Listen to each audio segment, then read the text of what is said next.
Hola, ¿qué tal? Es un gusto saludar a toda la audiencia de Milenio Multimedios Televisión y estamos a punto de iniciar una entrevista con un personaje que se ha vuelto central en el escenario político de Venezuela, pero también del mundo, por la manera en que ha acaparado la mirada internacional desde que se proclamó presidente el pasado 23 de enero. Estamos con Juan Guaidó. Mucho gusto en saludarlo. Mucho gusto, ¿cómo estás? Bien, bien, pues evidentemente nos interesa el tema de México, señor Guaidó, y hoy nuevamente el canciller mexicano, Marcelo Ebrard, hablaba de que la postura de nuestro país es neutral respecto a la situación en Venezuela y confirmaba también que 10 países están dispuestos a participar o ya confirmaron que van a participar en el diálogo de alto nivel preparado en Montevideo. ¿Usted cómo califica la postura de México sobre Venezuela? Mira, varios elementos. Lo primero es importante resaltar. Yo asumí competencias de la Constitución para ser presidente encargado de Venezuela. Al no haber elección presidencial en el 2018 se le venció el periodo a Nicolás Maduro Moros y le corresponde al presidente del Parlamento Nacional asumir la encargaduría de la presidencia para lograr unas elecciones libres en el menor tiempo posible. Yo confío que México va a hacer lo correcto, no para lograr un diálogo, sino lograr una salida política a la crisis profunda que vive Venezuela, donde un venezolano hoy vive o sobrevive con $3 al mes, donde 3.300.000 venezolanos han migrado de Venezuela, algunos caminando cientos de miles de kilómetros, o miles, perdón, de kilómetros desde Venezuela a Perú, Colombia, Ecuador. Imagínense qué nivel de desespero hay que tener para caminar desde Caracas hasta Ecuador. Miles de kilómetros. Imagínense la profundidad de la crisis. 2 millones% de inflación, 85% sobre la línea de pobreza en Venezuela, 53 puntos de contracción del PIB en Venezuela. Entonces, la crisis en Venezuela no se resuelve con un diálogo, se resuelve resolviendo el problema político que vive Venezuela, que es que están usurpando la presidencia, que Maduro es un dictador, que mantiene más de 350 presos políticos, que tiene torturado a militares que manifiestan el descontento. Así que es muy importante poner en contexto esto. Yo sé que en la comunidad internacional, cuando hay un conflicto, bueno, la mejor forma de solucionar es dialogando. Venezuela lo intentó en el 2017. Por cierto, el canciller de México en ese momento participó en ese proceso en Dominicana. El que lideró ese proceso en ese momento por Venezuela fue Julio Borges, hoy está desterrado. Su más cercano colaborador, Fernando Albán, fue asesinado en manos del SEBIN. Entonces, confío que el presidente López Obrador va a hacer lo correcto en respaldar, no un diálogo, no, el proceso de solución política a la crisis profunda social que vive Venezuela. ¿Es válida esta neutralidad? Mira, estamos esperando más. Estamos esperando más de todos los países que han dicho ser neutrales. Entiendo que se quieren mantener de esa manera para tratar de mediar con la parte en conflicto, que en este caso sin duda es Nicolás Maduro Moros, pero hay que ir más allá y hablar un poco más directamente. ¿Qué mensaje le envía usted directo a López Obrador si él está viendo esta entrevista? ¿Qué mensaje le diría, qué palabras le dirigiría usted al presidente de México? Que debemos atender la crisis humanitaria en Venezuela, la crisis compleja que está asesinando venezolanos, que está asesinando niños, que se ha desangrado nuestra nación producto de la corrupción, que sé que es una de las banderas de lucha además que él ha llevado, que la violación de derechos humanos sistemática. En este momento, cuando estamos hablando, hay 11 periodistas internacionales presos, colegas tuyos, por cualquier argumentación, pero hay 350 venezolanos, hay 700 jóvenes en este momento siendo procesados por simplemente manifestar su descontento a este régimen. Han asesinado a 70 niños, por Dios, mientras que se devolvían a sus casas para tratar de generar miedo en la ciudadanía, cosa que no han logrado, porque continuamos en las calles y continuamos protestando pacíficamente. ¿Ya ha tenido contactos con el gobierno mexicano? Hemos mantenido relaciones con muchos países y tratamos de tener relación también con el gobierno mexicano. En este contexto, ¿se ha comunicado con usted Marcelo Ebrard? Hemos intentado sostener algunos mecanismos de comunicación con el Ejecutivo mexicano. Ahora, ¿es deseable, usted considera deseable una intervención multinacional para resolver la crisis en Venezuela como la que está proponiendo México y Uruguay? Bueno, lo ideal es que cese la usurpación que hay en Venezuela del Ejecutivo, que tengamos un gobierno de transición que estabilice, que genere gobernabilidad, que atienda la emergencia y lograr una elección libre. Lo que estamos exigiendo, en definitiva, es lo que no hubo en 2018 y que generó esta crisis, una elección realmente libre para que sean los venezolanos los que elijamos por el voto directo, secreto y universal a un nuevo presidente de Venezuela. Hay una cita programada para el 7 de febrero en Montevideo, Uruguay, donde a propuesta de los gobiernos de México y Uruguay, ¿va a participar usted en esta mesa? No.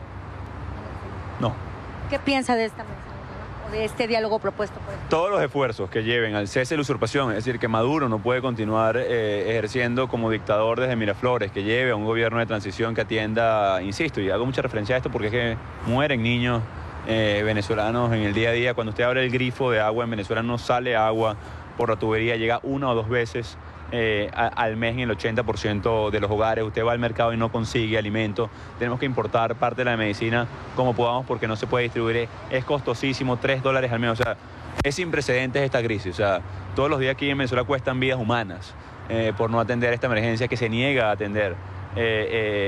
Por años se negó el régimen de Maduro, que nosotros estamos atendiendo, por cierto, autorizando la ayuda humanitaria. Así que es importante que esto se sepa en México y que se conviertan en pivote también de respaldo a la democracia. De cara a ese encuentro en Montevideo, cese de usurpación, gobierno de transición y elecciones libres. Ahora, la Unión Europea también retiró lo del ultimátum para la convocatoria de elecciones y estableció un grupo de contacto durante 90 días para tratar de mediar en esta crisis. ¿Usted cómo ve esta decisión que tomó la Unión? Bueno, el Europarlamento reconoció la presidencia encargada y la Constitución venezolana en definitiva. Entonces, entiendo también que ellos quieren aproximar una solución de cara a una elección libre, que entra en nuestras fases de discusión. Pero de nuevo, los días en Venezuela cuestan vidas humanas. Y si no se llega a un diálogo, si no llegan a una negociación, si usted no se va a sumar a esto, ¿cuál es entonces el siguiente camino? En Venezuela hay una dictadura. Los dictadores normalmente no son dictadores porque no respetan reglas, porque no cumplen formas ni normas. Entonces aquí lo importante que se sepa es que para que eso pase hay que presionar con mucha fuerza, socialmente como lo estamos haciendo, con movilizaciones en las calles. Debemos hacerlo también a nivel institucional desde el Parlamento, debemos hacerlo también a nivel de las Fuerzas Armadas, que le hemos hablado muy claramente que se pongan del lado de la Constitución, y a nivel internacional. Denunciaste hace rato la situación con la FAES, ¿no? De esta manera, y dijo que no va a estar dispuesto usted a que lo amedrente el gobierno del presidente Nicolás Maduro. ¿Va a denunciar a las fuerzas gubernamentales? ¿Va a tomar medidas de protección? ¿Qué va a hacer respecto a esto? Ya tenemos medidas de protección, por cierto, por la Corte Interamericana de Desarrollo. Mi familia y yo también lo tienen muchos venezolanos. De nuevo, aquí hay una dictadura. Ellos piensan que van a intimidarnos con ese elemento. Demostramos con mucha fortaleza y con mucha fuerza que no es así, que no es por la fuerza que van a doblegar al pueblo de Venezuela y que estamos ejerciendo funciones, atendiendo entrevistas en medida de la agenda lo permite, pero que vamos a seguir ejerciendo funciones de cara a resolver la problemática de nuestro país. ¿Es usted el principal perseguido político de Venezuela? Hay muchos. Leopoldo López sigue preso, Enrique Capriles está inhabilitado, Freddy Guevara está asilado, Julio Borges está en el exilio, David Smolansky, alcalde. Hay 400 o 500 exilados, asilados, presos políticos. Juan Requesén, diputado, está secuestrado en las mazmorras del SEBIN. Aquí todo el que haga oposición, como decía nuestro alcalde David Smolansky, tiene un número. Ahora, toda Venezuela hoy quiere cambio y cada vez se hace más difícil para el régimen. Por cierto, y esto para la consideración sobre todo del operador Maduro, hablaba de un golpe de Estado, pero yo sigo libre ejerciendo funciones, yo sigo libre trabajando por nuestra gente, por 3 cosas. Estamos en el marco de la Constitución, tenemos el respaldo absoluto, popular y el reconocimiento del mundo. Justamente lo considera usted, el chavismo, el gobierno también lo ha acusado a usted de ser parte de un guión que se está siguiendo desde el exterior con tal de quebrantar el orden constitucional en Venezuela, de propinar un golpe de Estado, e incluso lo han llamado, ha sido calificado usted como un títere del imperio. ¿Qué responde a estas acusaciones? Mira, es una retórica ya agotada, ¿no? de este régimen. Durante años acusaron a los Estados Unidos de tantas cosas, de manera muy cínica, porque el principal cliente de Venezuela en materia petrolera es Estados Unidos. Entonces, evidentemente lo usan como retórica, una retórica de izquierda para tratar de coalicionar, pero Venezuela no es un tema de izquierda o derecha. Venezuela es un tema de humanidad en este momento. Así que yo soy electo por el pueblo de Venezuela. Yo tengo 9 años siendo parlamentario. Yo he ejercido funciones en Contraloría, en el Parlamento Nacional. Demostramos la vinculación de Maduro directamente con Odebrecht, por ejemplo. Entre otras cosas que hemos hecho, hemos fundado un partido político democrático que fue electo por la base. Así que es una retórica, lamentablemente, para tratar de justificar lo injustificable, que Venezuela pasa hambre. Entonces, ¿usted niega ser manejado por el gobierno estadounidense o que detrás de usted estén las presiones del presidente Donald Trump?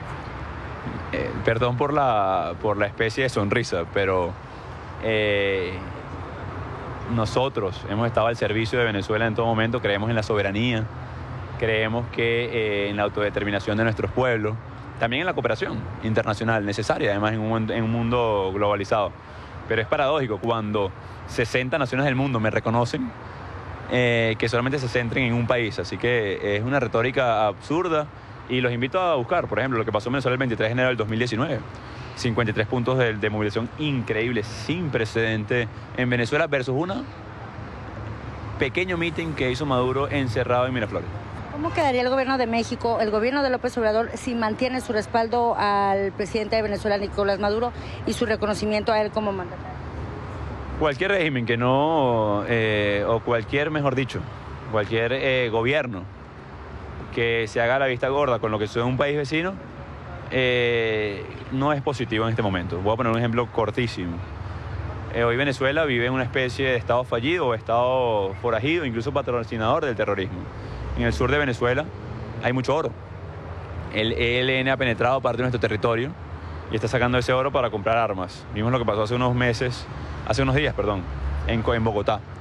Vemos cómo el narcotráfico ha utilizado a Venezuela como pista de despegue. Hemos visto cómo se utiliza Venezuela como lugar para lavar dinero producto de la corrupción o actividades ilícitas. Entonces, no podemos nosotros tener en ningún lugar un santuario de corrupción o de patrocinio del terrorismo, y menos un país tan rico en recursos naturales, con tanto potencial, que puede dar tanto a la región como Venezuela. ¿Válidas entonces las posiciones neutrales? Yo creo que en este momento es momento de mostrar firmeza ante una dictadura. Señor Guaidó, muchísimas gracias.